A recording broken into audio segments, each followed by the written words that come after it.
बघून बघून आमचं काय बघणार. आम्ही काय लपून ठेवत नाही, सगळं खुल्लम खुल्ला. हा, श्रीमंत आपलं हे लपव ते लपव असं आम्ही नाही करीत. म्हणून श्रीमंत होणं हे वाईट काय? वाईटच, श्रीमंत होणं वाईटच. अगं श्रीमंताला कोण चांगलं म्हणतं काय? कारण श्रीमंत माणूस चांगला असू शकत नाही आणि चांगला माणूस श्रीमंत होऊ शकत नाही. मला विचार कसं कसं? तुकाराम, ज्ञानेश्वर, रामदास ही माणसं चांगली होती का नाही? चांगली. चांगली ना? चांगली. मग चांगली असणारच. अगं चांगली होती म्हणूनच गरीब होती. हा, कारण गरिबी ही परमनंट असते आणि श्रीमंती ही टेम्परवारी. हा, गरिबी नशिबाने मिळते आणि श्रीमंती ही लबाड बोलून मिळते. हा, मग सरकार का म्हणतं गरिबी हटाव गरिबी हटाव? बरोबर आहे, सरकार म्हणणार आहे.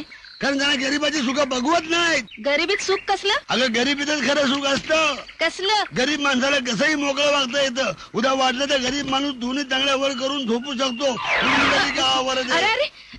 झोपू शकतो. पण मला सांग, श्रीमंत माणसाची दोन्ही चांगल्या वर करून झोपायची हिंमत आहे? हा हिंमत? टाटा बिर्ला दोन चांगल्या वर करून झोपत्याल? टाटा बिर्ला सोड, किर्लोस्कर गरवारे दोन चांगल्या वर करून झोपत्याल? नाही नाही. मग वार्ता करी तू.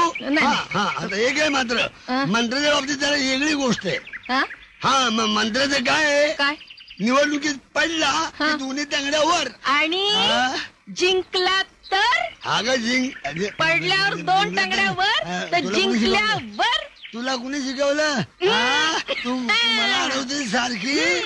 अगं पडल्यावर दोन तांगड्यावर आणि जिंकल्यावर एक तांगडीवर. म्हणजे कसं? उद्या विचारलं की काय हो साखर का वाढली? तांगडीवर. गुळ का घसरला? तांगडीवर. तांदळाचा भाव का वाढला? तांगडीवर. दूध का मिळत नाही? तांगडीवर.